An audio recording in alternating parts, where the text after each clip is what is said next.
News 18 Tamil Nadu நேயர்களுக்கு வணக்கம். 2026 வெயில் நம்மள ரொம்பவே வாட்டி வதச்சிக்கிட்டு இருக்கு. இந்த நிலை தான் ஜூன் மாதத்திலையும் தொடருமா? 2026 நமக்கு தேவையான மழைப்பொழிவு கிடைக்குமா, இல்ல பஞ்சம் ஏற்படுவதற்கான வாய்ப்புகள் இருக்கா அப்படின்னு இந்திய மக்களாகிய நமக்கு தினம் தினம் பல்வேறு கேள்விகள் எல்லாம் எழுந்து கொண்டே இருக்கு. வானிலை குறித்த நம்மளுடைய சந்தேகங்களுக்கு பதிலளிப்பதற்காக இணைந்திருக்கிறார் வானிலை ஆய்வாளர் திரு ஸ்ரீகாந்த் அவர்கள். சார் வணக்கம். வணக்கம் சார், இந்தியாவில் வெயில் ரொம்ப கொடூரமாக வீசிக்கிட்டு இருக்கு அப்படின்னு தான் சொல்லணும். வெப்ப அலையானது ரொம்ப பயங்கரமாக இருக்குது. ஜூன் மாதத்திலையும் இந்த நிலை தொடருமா, இல்லை வெப்ப அலை குறையறதுக்கான வாய்ப்பு இருக்கா? எஸ்பெஷலி தமிழ்நாட்டில் எப்படி இருக்கும் வானிலை நிலவரம்? தமிழ்நாடு பொறுத்த வரைக்கும் இந்த ஆண்டு நம்ம பெருசா வெப்ப அலை பார்க்கல. ஆக்சுவலா வெயிலின் தாக்கம் அதிகமா இருந்தது, நிச்சயமா நம்ம அதை சொல்லணும். பட் வெப்ப அலைன்னு பார்த்தோம்னா நமக்கு வெப்ப அலை பெருசா இல்லை ஆக்சுவலா இந்த ஆண்டு. ஏன்னா நீங்க பாத்தீங்கன்னா இந்திய வானிலை துறை பொறுத்த வரைக்கும் வெப்ப அலைங்கிறது என்னன்னா சராசரியை விட 4.5 டிகிரி செல்சியஸ்க்கு மேல இருந்துச்சுன்னா தான் வெப்ப அலைன்னு சொல்லுவாங்க. 2 தினங்கள் ஒரு சப்டிவிஷன்ல 2 இடங்களுக்கு அந்த மாதிரி ஆச்சுன்னா வெப்ப அலைன்னு சொல்லுவாங்க. ஸோ ஆந்திரா, கடலோர ஆந்திரா, தெலுங்கானா, மத்திய இந்திய பகுதிகள், வட இந்திய பகுதிகள் வெப்பலை பார்த்தாலும் இந்த ஆண்டு பெரும்பாலும் தமிழகத்தில் வெப்பலையின் தாக்கம் இல்லை. பட் வெப்பத்தின் தாக்கம் இயல்பிற்கு சற்று அதிகமாக தொடர்ந்து நீடிச்சு நம்ம பார்த்தோம். சென்னையிலையும் நம்ம கடந்த ஒரு 2 வாரங்களா அப்படிதான் பார்த்துட்டு இருக்கோம். சென்னையை பொறுத்த வரைக்கும் பாத்தீங்கன்னா எப்பவுமே நமக்கு மே மாதத்தின் பிற்பகுதி, ஜூன் மாதத்தின் முதல் பகுதி தான் வெப்பத்தின் தாக்கம் அதிகமா இருக்கும். ஏன்னா மேற்குல இருந்து வரக்கூடிய காற்று வரும், கடல் நீர் உள்ள வராது, காற்று உள்ள வராது. ஸோ தமிழகத்தை பொறுத்த வரைக்கும் பாத்தீங்கன்னா 2ஆ நம்ம பிரிச்சிடலாம். மேற்கு தமிழகத்தை பொறுத்த வரைக்கும் அவங்களுக்கு வெப்பத்தின் தாக்கம் பெருசா இருக்காது. அவங்களுக்கு கோடை காலம் முடிஞ்சு போச்சு. தென் தமிழகத்தில் கன்னியாகுமரி போன்ற மாவட்ட பகுதிகளில் கோடை காலம் முடிஞ்சு போச்சு. பட் வட கடலோர தமிழகம், சென்னை போன்ற வட கடலோர தமிழக பகுதியில நமக்கு கோடை காலங்கிறதே கிட்டத்தட்ட ஒரு 2-3 வாரங்கள் நீடிக்கக்கூடிய நிலை இருக்கும். தென்மேற்கு பருவமழை துவங்கினதுக்கு அப்புறம் படிப்படியா வெப்பத்தின் தாக்கம் குறைவதற்கு நம்ம எதிர்பார்க்கலாம். இதற்கு முன்பு ஜூன்லையும் வெயில் அதிகமாக இருக்கும் அப்படின்னு சொல்லியிருந்தாங்க. ஆனால் ஐஎம்டி நம்ம நியூஸ் 18க்கு எக்ஸ்க்ளூசிவாக கொடுத்த இன்டர்வியூவில் என்ன சொல்லியிருந்தாங்கன்னா, வெப்ப அலையெல்லாம் வீசுறதுக்கு வாய்ப்பு இல்லை, குறையறதுக்கு தான் வாய்ப்பு இருக்கு வெயிலே அப்படின்னு சொல்லியிருந்தாங்க. இந்த சேஞ்சஸ்க்கு என்ன காரணமாக பார்க்கப்படுது சார்? இல்ல, அதாவது நான் சொன்ன மாதிரி வெப்ப அலைங்கிறது 4.5 டிகிரிக்கு மேல இருந்தாலும் வெப்ப அலை தாக்கம் இருக்கும். ஸோ சென்னை பொறுத்த வரைக்கும் பாத்தீங்கன்னா நம்மளோட சராசரி கிட்டத்தட்ட 38 டிகிரி. ஸோ 42 டிகிரிக்கு மேல இருந்தாதான் வெப்பலையின் தாக்கம் ஏற்படக்கூடிய சூழல் நமக்கு ஏற்படுது. ஸோ பெரும்பாலும் இது எப்ப ஏற்படும்னா வங்கக்கடல் பகுதியில் ஒரு புயல் சின்னம் உருவாகி வட வங்கக்கடல் பகுதியில நகரும் போதுதான் சென்னையை பொறுத்த வரைக்கும் வெப்பத்தின் தாக்கம் மிக அதிகமா இருக்கும். இந்த ஆண்டு தற்போதைய சூழல்ல வங்கக்கடல் பகுதியில புயல் உருவாவதற்கான சாத்தியக்கூறு பெருசா இல்லை அடுத்த ஒரு 2-3 வாரங்களுக்கு.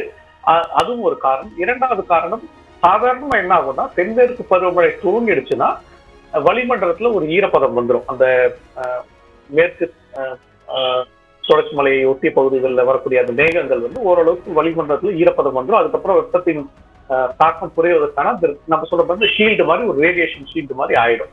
ஸோ எப்ப இது ஜாஸ்தி ஆகும்னா தென்மேற்கு பருவமழையில ஒரு பயங்கர தொய்வு நிலை ஏற்பட்டு வறண்ட வானிலை நீடிச்சுன்னா நமக்கு திரும்ப வெப்பத்தின் தாக்கம் ஏற்படக்கூடிய வாய்ப்பு இருக்கும். பட் பெரும்பாலும் முதல் பகுதி, அதாவது 3ஆம் தேதி 4ஆம் தேதி ஜூன் வாக்குல தென்மேற்கு பருவமழை துவங்கிச்சுன்னா ஒரு 2 வாரத்துக்கு ஓரளவுக்கு வலுவா இருக்கக்கூடிய சூழல் இருக்கும். அந்த சமயங்கள்ல நமக்கு வெப்பத்தின் தாக்கம் இருக்காது. ஜூன் மாச பிற்பகுதியில மீண்டும் உயர்வதற்கான வாய்ப்பு இருக்கு. தென்மேற்கு பருவமழையினுடைய தாக்கம் இந்த முறை குறைவாக தான் இருக்கும், மழை பொழிவு குறைவாக தான் இருக்கும் அப்படின்னு சொல்றாங்க. இதுக்கு என்ன காரணம்? சாதாரணமா பாத்தீங்கன்னா எல்னினோ ஆண்டுகளில் தென்மேற்கு பருவமழை எப்பயுமே சற்று தொய்வு நிலையில தான் இருக்கும். ஏன்னா எல்னினோ ஆண்டுகளில் மேற்கு பெசிபிக் பெருங்கடல்ல மழை நிகழ்வுகள், புயல் நிகழ்வுகள் அதிகமா நிகழும். இந்திய பெருங்கடல் பகுதியில மழை நிகழ்வு சற்று இயல்பிற்கு குறைவா இருக்கும். சாதாரணமா பாத்தீங்கன்னா அதுதான் இருக்கும்.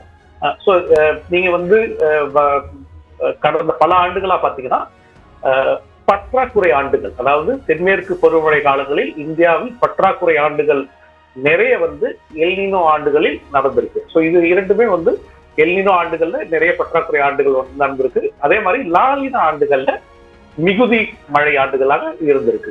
எக்ஸஸ் ரெயின்ஸ் பார்த்தோம்னா அது லாலினா ஆண்டுகளிலும், டெஃபிஷியன்ட் ரெயின்ஸ் பாத்தீங்கன்னா அது எல்னினோ ஆண்டுகளிலும் நடந்திருக்கு. இது கிட்டத்தட்ட ஒரு வலுவான ஒரு relationship. El Niño and south west monsoon. So இந்த ஆண்டு நம்ம வந்து ஒரு மிக வலுவான எல்னினோ நிகழ்வை எதிர்பார்த்துட்டு இருக்கோம். கடல் வெப்பம் ஆல்ரெடி 0.5 டிகிரிக்கு மேலே ஏறிடுச்சு பசிபிக் பெருங்கடல்ல. ஸோ எல்னினோ சாத்தியக்கூறுகள் மிக அதிகமா இருக்கிறதுனால தென்மேற்கு பருவமழை இந்த ஆண்டு சற்று இயல்பிற்கு குறைவாக இருப்பதற்கான வாய்ப்புகள் மிகவும் அதிகம் தான் நான் நினைக்கிறேன். இந்திய வானிலை அதுதான் சொல்லியிருக்காங்க. தென்மேற்கு பருவமழை வந்து குறைவாக இருக்கும் பட்சத்தில் டெல்டா மாவட்டங்கள், விவசாயம் சார்ந்து இருக்கக்கூடிய நிலங்கள்ல இது என்ன மாதிரியான தாக்கங்களை ஏற்படுத்தும்? முக்கியமா நம்ம பார்க்க வேண்டியது என்னன்னா, நம்மளுடைய நீர் ஆதாரங்கள் எல்லாமே வந்து தென்மேற்கு பருவமழையை நம்பி இருக்கு. காவேரி ஆகட்டும், மதுரை வைகை ஆகட்டும், இது தாமிரபரணி ஆகட்டும், இது எல்லாமே பெரும்பாலும் மேற்கு தொடர்ச்சி மலையில் ஏற்படக்கூடிய மழை நிகழ்வுகளை பொறுத்து தான் அமையும். இப்போ காவேரியில வந்து பாத்தீங்கன்னா அதனுடைய மிக பெரிய நீர்பிடிப்பு பகுதி மேற்கு தொடர்ச்சி மலை, குடகு, ஹாசன் போன்ற மாவட்ட பகுதிகள், கேரளாவின் வயநாடு போன்ற மாவட்ட பகுதிகள். அங்க மழை குறைவா இருந்துச்சுன்னா வரக்கூடிய நீர் கம்மியா இருக்கும்.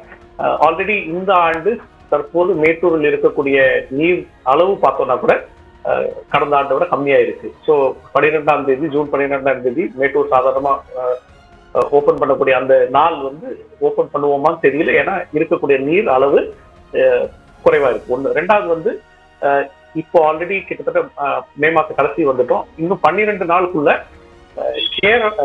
கேரளா மற்றும் கர்நாடகால பெய்யக்கூடிய மழை அளவு அங்க இருக்கக்கூடிய டேம்ஸ்ல வந்து ஃபில் ஆகுமான்னா அவ்வளவு ஆகாது.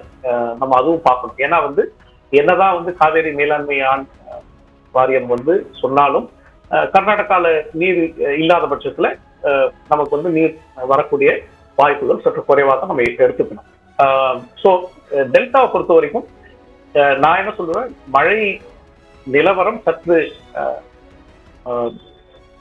பாசிட்டிவா மாறினதுக்கு அப்புறம் இவங்க வந்து விவசாயிகள் வந்து வேளாண்மையை எடுத்துக்கிறது என்னை பொறுத்த வரைக்கும் நல்லதுன்னு நினைப்பேன். ஏன்னா வந்து மேட்டூர் நம்ம இப்போதைய சூழல்ல எப்ப தரப்போன்னு தெரியல நமக்கு. தென்மேற்கு பருவமழை குறைவாக இருக்கும். தமிழ்நாட்டுக்கு வடகிழக்கு பருவமழை வந்து மிகுந்த முக்கியத்துவமான ஒரு பருவமழை காலமா பார்க்கப்படுது. அப்ப அந்த பருவமழை காலம் எப்படி இருக்கும்? அதுல நம்மளுக்கு போதிய மழை பொழிவு கிடைக்குமா? எப்படி வந்து எல்னினோ ஆண்டுகள்ல தென்மேற்கு பருவமழை பல ஆண்டுகள் பற்றாக்குறை ஆண்டுகளா இருக்கும், அதே மாதிரி கிட்டத்தட்ட 1982 தவிர ஏனைய எல்னினோ ஆண்டுகள் பெரும்பாலும் இயல்பை ஒட்டியோ இல்லை இயல்பிற்கு அதிகமாகவோ வடகிழக்கு பருவமழை காலங்கள்ல இருந்திருக்கு. இதுக்கு முக்கிய காரணம் என்னன்னு பாத்தீங்கன்னா, பெரும்பாலும் எல்னினோ ஆண்டுகள்ல புயல் நிகழ்வுகள் இருக்காது. குறைந்த காற்றழுத்த தாழ்வு மண்டலம், நன்கமைந்த காற்றழுத்த தாழ்வு மண்டலம் போன்ற மழை பெரிதாக கொடுக்கக்கூடிய சலனங்கள் தான் எல்னினோ ஆண்டுகள் நம்ம பெரும்பாலும் பார்ப்போம். ஏன்னா வலுவான புயல்கள் எல்னினோ ஆண்டுகளில் ஏற்படுவதற்கு சாத்தியக்கூறுகள் குறைவு. சாதாரணமா என்ன ஆகும்னா, வலுவான புயல் ஏற்பட்டுச்சுன்னா அது மேல் நோக்கி நகர்வதற்கான வாய்ப்பு அதிகமா இருக்கும். அப்ப என்ன ஆகும், நமக்கு மழை நிகழ்வு கம்மியாயிடும். ஸோ எல்னினோ ஆண்டுகள் பெரும்பாலும் ஒரு பாசிட்டிவ் ரிலேஷன்ஷிப் வடகிழக்கு பருவமழை பொறுத்த வரைக்கும். அப்கோர்ஸ் 1982 ஒரு மிக வலுவான எல்னினோ ஆண்டு. அந்த ஆண்டு தென்மேற்கு பருவமழை, வடகிழக்கு பருவமழை இரண்டுமே போய்த்து விட்டது 1982. ஸோ பட் ப்ராபபிலிட்டி படி பார்த்தோம்னா வடகிழக்கு பருவமழை இயல்பை ஒட்டியோ இல்லை இயல்பிற்கு அதிகமாக இருப்பதற்கு சாத்தியக்கூறுகள் இருக்குன்னு தான் நான் சொல்லுவேன். நீண்ட கால வானிலை படிவுகள் தற்போதைய சூழல்ல வடகிழக்கு பருவமழை இயல்பிற்கு அதிகமாக இருக்கக்கூடிய சாத்தியக்கூறு இருக்கிற மாதிரி தான் காட்டிட்டு இருக்கு. அடுத்த ஓரிரு மாதங்கள் நமக்கு கிளாரிட்டி கிடைக்காது. அப்போ இயற்கையாக நிகழக்கூடிய அந்த இயற்கை சலனங்கள் வந்து எப்படி இருக்கும்? இப்போ புயலாக இருக்கட்டும், அதிகப்படியான காற்று வீசுறதாக இருக்கட்டும், இதெல்லாம் எப்படி இருக்கும் சார்? அதான் நான் சொன்ன மாதிரி என்ன ஆகும்னா, ஒண்ணு வந்து எல்னினோ ஆண்டுகள்ல பெரும்பாலும் அதனோட பாதை மேற்கு வடமேற்கு அந்த திசையில இருக்கும். ஸோ தெற்கு வங்கக்கடல் பகுதியில ஒரு சலனம் உருவாச்சுன்னா தமிழக கரை நோக்கியோ இல்ல தெற்கு ஆந்திர கரை நோக்கியோ வருவதற்கான வாய்ப்புகள் அதிகம் இருக்கும். ஸோ அப்படி இருக்கும்போது என்ன ஆகும்னா வந்து உங்களுக்கு என்ன ஆகும், மழை நிகழ்வுகள் அதிகமா இருக்கக்கூடிய சூழல் ஒண்ணு இருக்கும். ரெண்டாவது வந்து நான் சொன்ன மாதிரி எல்னினோ ஆண்டுகள்ல சாதாரணமா வலுவான புயல் ஏற்படுறது இல்லை.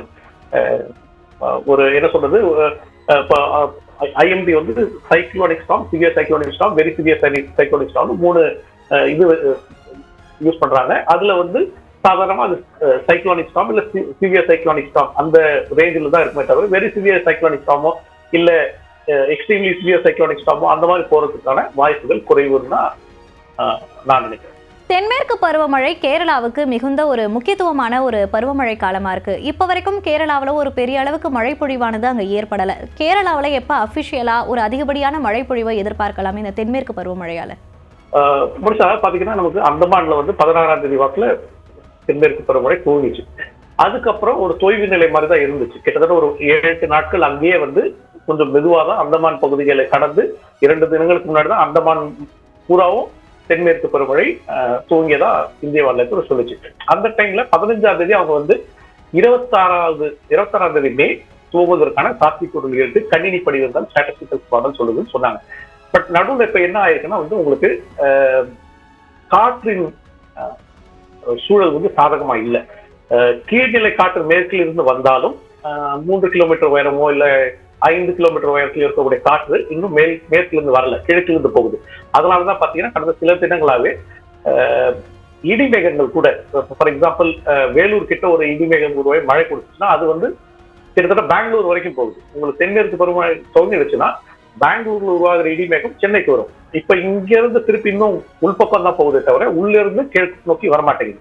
ஸோ இது வந்து 3ஆம் தேதி 4ஆம் தேதி வாக்குல இந்த காற்றின் திசை ஓரளவுக்கு சீர்பட்டு மேற்கிலிருந்து வரக்கூடிய காற்றா மாறும். அதனுடன் மழை பெய்யக்கூடிய நிகழ்வுகளும் தொடர்ந்து வரக்கூடிய சாத்தியக்கூறுகள் வானிலை படிவங்கள் காட்டும். ஸோ 3ஆம் தேதியிலிருந்து 5 அல்லது 6ஆம் தேதிக்குள்ள நம்ம வந்து தென்மேற்கு பருவமழை கேரளாவில் தூங்குவதற்கான வாய்ப்பு இருக்குன்னு நான் நினைக்கிறேன். அதுக்கப்புறம் ஒரு சுழற்சி ஆன்செட் வார்டெக்ஸ் நம்ம சொல்லுவோம், மேற்கு கரையோர பகுதிகளில் மேல் நோக்கி நகர்வதற்கான சாத்தியக்கூறு இருக்கு. அப்படி இருக்கும் பட்சத்துல கிட்டத்தட்ட கேரளா, கர்நாடகா, கோவா, தெற்கு மகாராஷ்டிரா வரைக்கும் அதுக்கு அடுத்த ஒரு 5-6 தினங்கள்ல பருவமழை போகக்கூடிய வாய்ப்பு இருக்கு. அதுக்கப்புறம் நம்ம பார்க்கணும் எப்படி இருக்கு. ஓகே சார், இப்போ தென்னிந்தியாவை விடவும் வட இந்தியாவில் வெயிலுடைய தாக்கம் வந்து ரொம்பவே அதிகமாக இருந்துட்டு இருக்கு. இது எப்பெல்லாம் குறையறதுக்கான வாய்ப்புகள் இருக்கு?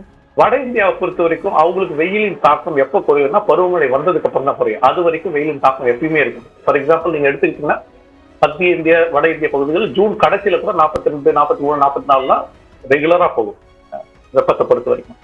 ஸோ இதுல என்ன ஒரு இஷ்யூ இப்ப இருக்குன்னா வந்து ஜூன் மாதத்தின் பிற்பகுதி தென்மேற்கு பருவமழையில ஒரு தொய்வு நிலை இருக்கக்கூடிய சூழல் வானிலை படிவங்கள் காட்டுது. அப்படி அந்த தொய்வு நிலை வந்துச்சுன்னா மான்சூன் ஸ்டால் ஆயிடும்.